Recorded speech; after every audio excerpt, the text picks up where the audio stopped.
under this kind of pressure. Okay.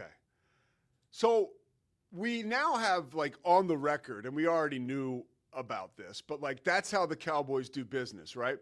I mean, that situation, it's like John Gotti and Sammy the Bull Gravano sitting down with a small business owner, right, in Queens, New York City, saying, hey, give us our cut, right, or we're going to kick your ass. Like, that is not how you negotiate at a level like the NFL.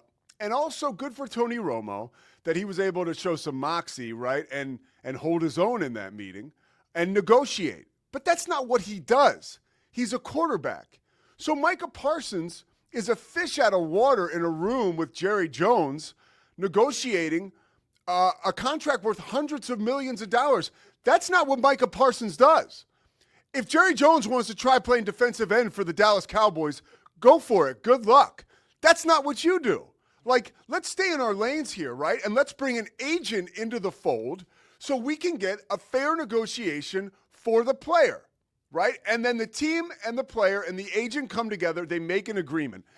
By rule of CBA, when a negotiation like that happens verbally, the moment that's over with, that negotiation or that conversation, when it turns to a contract, has to be documented. Do you think that was documented? I haven't seen any. I haven't heard about it. I think we would have. Last thing I'll say about this before we get to break, because we got big guest James Francis coming up. I was, again, like, I always kind of lean towards management a little bit. But I heard so many players over the weekend, right? I talked to guys too, who think this is such bullshit, right? And the number one thing is, if you're a fan of the Dallas Cowboys, right? If you're a player on the Dallas Cowboys, if you want the Dallas Cowboys to win, whether you're on Mars or in Memphis or somewhere here in Central Texas, right? Midway, we'll say. Stay with the M's. This is not good for winning. Marcus Spears said it. I heard Chris Sims say it, two guys jumping out. Marcus Spears was like, the dissension from management to a player, when it gets to this level and you're dealing with it all preseason long, it chips away at the main goal, which is to win a Super Bowl. No mystery as to why the Cowboys haven't flirted with one in 30 years. Okay? This is why the Cowboys suck. This is why.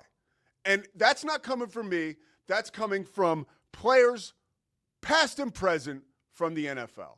Okay? It's a bummer. I love football. I love Jerry Jones. I don't love the Cowboys. I love the Eagles. But I want to see the Cowboys do well because I like Texas.